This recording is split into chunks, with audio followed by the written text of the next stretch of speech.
Hello guys, so ito yung part 2 ng ating Chrome OS. So, nag-create tayo ng recovery image. Ito na siya, in progress siya, downloading 49% completed, 4 minutes remaining. Ayan.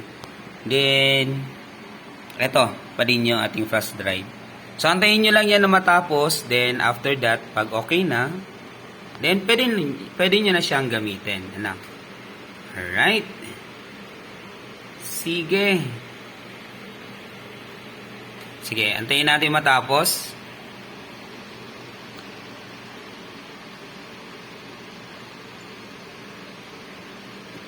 So, gumagalaw yung ano ko. Iba kasi yung ano ng camera ng ano, Xiaomi. Ano ba to? Xiaomi ano to? Yung cellphone ko. So, mahirap lang kasi tayo guys. Poco, yan. Poco ito, Poco. Yan, 56%. Sige, post ko muna. So, yun na nga guys. Antayin nyo na lang matapos yan. Downloading 58% completed. 5 minutes remaining. Then still, ayan. Yun yung flash drive natin. So, yun nga, sabi ko nga, kapag hindi gumana or nag-error siya, palit kayo ng flash drive. So, try nyo muna mga 3 times, then palit kayo ng flash drive. Kasi medyo, sabihin natin medyo mapili yung baka mapili. So, yun. So, mas maganda na palitan nyo na lang yung flash drive. Okay? So, yun yung natin, part 2. So, this is just only 2 minutes. Kaya, okay na yun. Sige.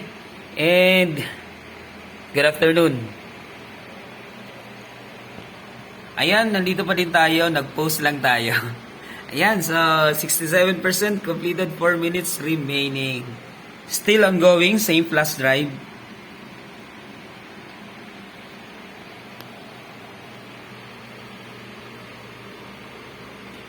So, hanapin nyo lang yung recovery image, recovery Chromebook. Ayun, recover my Chromebook or recover Chromebook. So, Chromebook recovery utility. Hanapin nyo lang yan guys. Yan, Chromebook recovery utility. So, dapat ito yung pinaka-ano niya. Yan. Sige, post muna ulit tayo. Ayan guys, 74% in progress. So, 75%, 25% na lang. Sana makasurvive. Sana hindi mag-error. So, sana matapos. 76. Yan lang yung wish natin. Kasi kanina nag-try ako error doon sa isang flash drive. So, nagpalit ako ng flash drive. 77%. 80%, 20% remaining so 20% na lang. So sana matapos. Tutukan natin. Downloading 81%. Alright. Sige na, tapusin mo na. Huwag na mag-error, So, mahirap naman kasi kapag nag-error, nag-uulit-ulit. So yun, pag nag-error, mga 2 or 3 beses, palit na kayo ng flash drive. Then kanina, tig-try ko kasi yung isang flash drive. Ito. Nag-try na ako kanina nito. So wala akong balak sana mag-video, pero yan, nag-video na lang ako ulit. So ito yung una kong ginamit na flash drive. Yan. So SanDisk siya. So una, ginawa ko FAT32. Then hindi gumana. Then nag-exFAT ako. Then, nag-NTFS. Then, ganun pa din. Nag-error siya. Nagpula siya dyan eh. So, namula. So, nag-error. So, eto naman, itong flash drive natin, naka-NTFS siya. So, NETFS yung format niya. So, yun yung format ko ngayon guys. So, para dito sa flash drive na to. So, sana matapos. 91% na tayo. 92%. 8% remaining. So, sana matapos. Right? 93%. Kasi namumroblema ako doon sa isang pinaayos sa akin na Chromebook. Ano naman siya? Can be converted into Windows 10 operating system. Pero ang problema pala nun, eMMC pala yung kanyang yung kanya, hindi pala siya SSD or HDD. So, eMMC, 16 GB. So, alam nyo naman, kapag 16 GB, Hindi yan eksaktong 16 GB, 14 GB yan. Ang 32 GB nga, 29.8. Ayan, sa verifying download na tayo guys. Sa tapos na yung verifying tayo. So sana matapos. Sana hindi tayo maka-error, maka-encounter ng error. Kasi, ayun, kailangan kong ibalik yun kasi hindi pala siya. Mababa pala yung kanyang 16 GB lang. So I try to download 32-bit pero hindi naman gumagana. Windows 10 32-bit na program pero hindi siya gumagana. Nag-try ulit ako mag-download. Hindi ko pa natatry. So ngayon, ayan, nasa unpacking na tayo. Unpacking, 10% complete. Ayan, sa unpacking na guys. Aha, unpacking.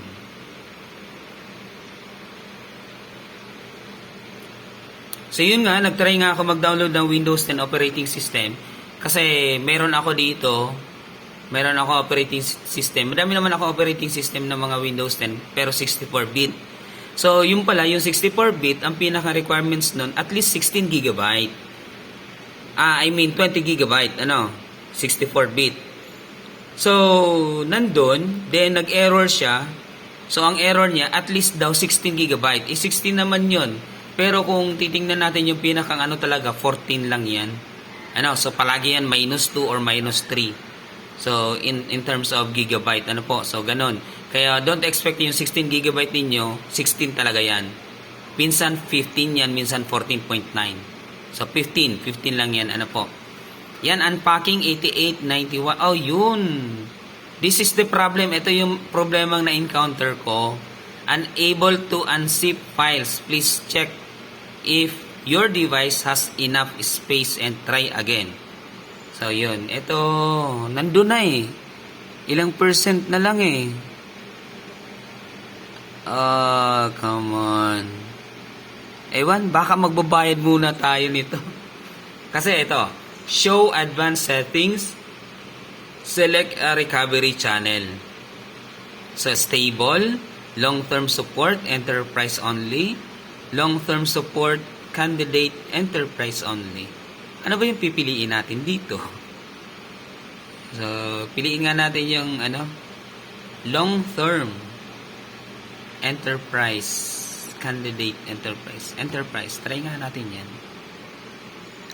Mag-uulit naman tayo. Baka may bayad na to. Baka may bayad talaga to. Sige, create now. Ulitin natin. So, yun yung na-encounter ko kanina. So, ayan, 88% na lang. Unzip na lang. Tapos, nag-error pa. So, hopefully dito, okay na, Kasi, anong nangyari, hindi ko talaga sinilak yung pinaka-model niya. Yun yung, pagkakamali ko, hindi ko na-picturean. Then, nasa bahay pa yung Chromebook. Then, nasa school ako ngayon. So, dito ako nag-download, dito ako nag-create. So, this is my vacant time. Lunch time. Kaya, ayan. So, ayan. Trabaho tayo. Extra miles. Alright, so ayan. So, ganun lang. So, sana matapos ito. Sige, post mga muna natin. And guys, nag-ulit tayo kasi nag-error kanina. So, we are downloading in 21%. 21%, 22% completed, 6 minutes remaining. Yan, magpo-post lang tayo para hindi masyadong mahaba yung natin, yung video natin. So, I don't know, baka kailangan ba talagang mag-select ng yung sinilect ko kanina. So, tingnan natin ngayon kung legit ba tong Chromebook recovery utility na to. Kasi, yun na nga, namumroblema na nga ako doon sa isang Chromebook, So, nasimulan na natin, nandun na tayo, nag-delete partition na tayo. Then, yun, pinag-isa na natin yung partition. Ay, nako. Dami pa lang kasi ng Lenovo. Lenovo yun Lenovo ThinkPad Chromebook. 11E. Third generation. So, may 16 GB lang pala nun. Tapos, MMC, yung gamit niya, eMMC. Hindi pala SSD. Nako, kaya pala tinanggal ko yung kanyang unprotect, yung screw, wala akong nakikitang SSD. Nako, ang hirap. Ay, kala ko meron sa loob. Ay, hindi ko na-expect. Hindi pa naman ako nag-recover noon. Hindi ako nag-back up ng kanyang program. Tuloy-tuloy kong ginawa. Akala ko okay na. Papapahamak ako nito. Ang nangyayari. Hindi nag-iisip. Kaya kayo, kung magre-reprogram kayo ng Windows 10 na Chromebook, tingnan nyo muna kung may SSD siya. Kung walang SSD, then yun, wag nyo nang ituloy. Wag nyo nang ituloy. O kaya, mag-recover muna kayo. So, create muna kayo ng recovery USB. Ayun, recovery USB. Yung hindi ko ginawa eh. Yung previous mga dati, gumagawa ako ng mga recovery USB. Pero confident yung nakaraan, ito na nakaraan yung Lenovo, confident ako na okay na. Hindi na ako kasi hindi ko naman nagagawa eh. Hindi naman ako nagre-recover na eh. So, confident ako na hindi ko kakailanganin yun. Pero doon talaga, yung hindi mo in-expect. Yung confident ka 100% pero doon nag-e-error. Yun yung main problem natin, guys. Ngayon ang problema ako doon. Ano bang gagawin ko doon? So, mag-a-add ako. Wala naman lalagyan ng SSD. Meron naman lalagyan siya ng HDD. Pwede din HDD, parang yung SSD na parang HDD. So, pwede naman yun. Pero, wala akong connector. Flex cable yung connector nun eh. Flex. So, naghahanap pa ako. Then, hindi ko alam kasi eMMC kung iba-bypass niya ba yun. Complicated. Pinag-iisipan ko kung ano ba yung gagawin ko. Kaya ngayon, I'm trying to do this. I-recover ko na lang. Kapag na-recover ko or naibalik ko sa dating program which is the Chromebook, Chrome OS, then ibabalik ko na lang kay customer. Nako. Hirap. Napasubo tayo, guys. Sige, ayan, downloading 60%. Post muna tayo. Yan, 75%, 25% for downloading, So yan, shaking na yung natin. So sa camera yan. I don't know kung ano nangyari. So hindi yan sa LCD ng laptop, hindi yan dyan. Kundi sa camera yan, guys. Yan ah. So, okay naman. Yan. Parang reflection ata yan. Reflection ata yan. Sige, 82%. Antayin lang natin. Yan guys, so 98%. 12 seconds remaining. 99 completed. 99%. Downloading pa lang yan ha. So, dina-download nyo pala yung image. Then yan, verifying downloads na. Balik na tayo dito ulit. So, sana hindi na mag-fail. So, sa pag-unzip yun eh. Sa hindi na mag-fail. Sana hindi na. Yan, unpacking. Yun. Sa unpacking, wag na. Sana tuloy-tuloy na. Nakikiusap. Naka, sana legit ito. Hindi naman problema ako. Ano bang gagawin ko doon? Nako.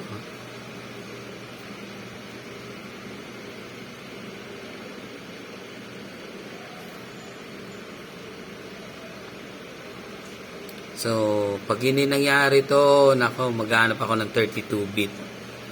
Kasi yung 32-bit, at least 16GB. Ang problema nga, yung 16GB, 14.8 lang naman yun, 14.9. So, hindi pa din yun, kasi ang requirements niya is 16. So, yung system kasi, yung Windows, na niya yun, yung system. Detected niya yun, kung ilan ba yung hard disk capacity o storage capacity, I mean. Yan, sana matapos ko na 82, sa 82 yun 83, matapos ka na 90, tapos na. Ayun na guys, very good. Ayan, very good guys, wala naman palang kwenta ito. Ay, nako. Unable. to unzip files. Please check if your device has not enough space. Okay. Baka yung ano natin, yung drive C. Yung drive C ng ating laptop baka wala na siyang space. Tingnan nga natin. Ay, nako. Hirap naman ito. Sige nga. Ayun. Kaya naman pala. Ayan, oh. Bawas tayo. Sige, magbabawas muna ko yung drive C ko. Tingnan niyo yung drive C. Alos, nako naman. Tingnan niyo yung drive C. Kaya talaga, kaya siya nag-error. Yun yung problema ko. So, hindi ko siya tiningnan. Okay, so magbabawas muna ako ng files. Hello guys, so ito, continue tayo. Ayan, so nagbawas na tayo. Meron na tayong free space na 16 GB. Pula pa din. Pero try natin ha. Ayan, continue tayo. Create now. Sana tumuloy-tuloy na. Medyo shaking na yung ating camera. Pangit na oh. Right? Ayan guys, so we are on 67% completed. 3 minutes remaining. Still downloading the program. Ayan. Sige. Post muna natin, then balik tayo. Alright, ayan. 93% completed, 40 seconds remaining. Hoping na tumuloy-tuloy na to. So yung problema natin, yung space ng ating laptop. So yun yung problema. So, I don't know kung may problema din sa flash drive. But then, in this case, ang problema niya ay nasa laptop. Kasi, madami ng files. So, I don't know, baka more on updates yan eh. Ay, dati hindi naman yung gano'n. Nabigla ako eh. Naka-red na pala. Red C na ang labas. Right, 99%. Giantayin na natin. Sana matapos na to. Yeah. Verifying downloads. We are hoping and expecting na okay na siya. Unless otherwise, magbabawas pa ako.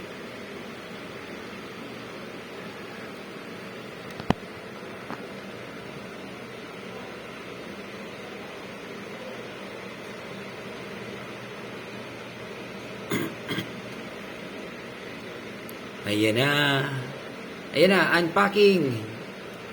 Pag yan, 88, 98, 97% ata, na-stop na siya.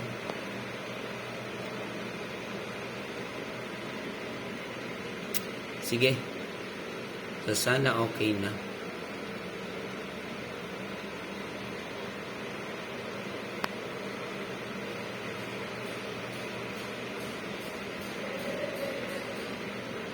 Unpacking in 31%.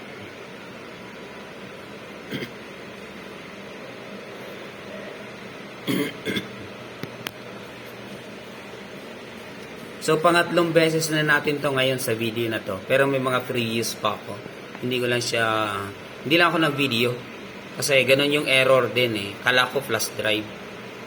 Yung pala, dami na pala nating files. So, madami na pala akong files sa laptop. Kaya nag-red C na siya. Red lines.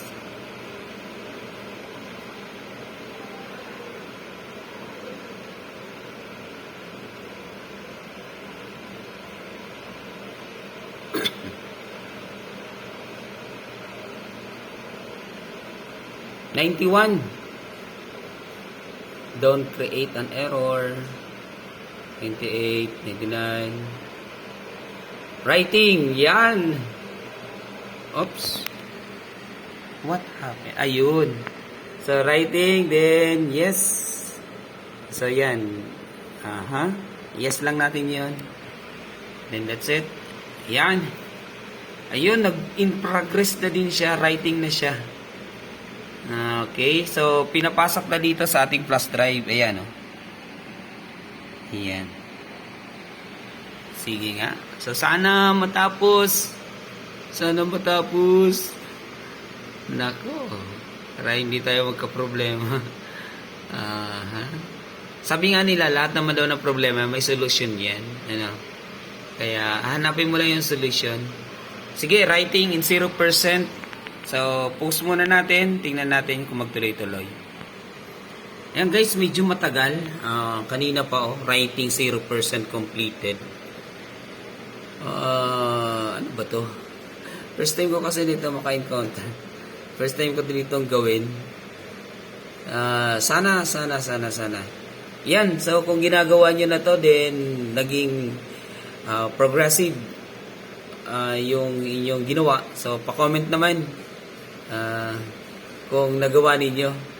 Sige, ikat ko na yung video. So, sana, I'm wishing na, hoping and wishing na maging okay ito, then matapos yung almost 10 minutes to 20 minutes na ata tong writing completed depende ata sa speed pa din ng internet natin, then medyo mabagal na din yung ating laptop. Yan, so siguro nagdidepende yan dyan sa lahat ng mga bagay na yan. Ayan, so sana may natutunan tayo sa video na to. This is the part 2. Sana may natutunan tayo kung paano natin gawin ninyo. Then how we are going to solve those problem na na-encounter natin. Peace out guys, this is Lucio Kotek, Alan Tamarino signing out. Thank you and good afternoon.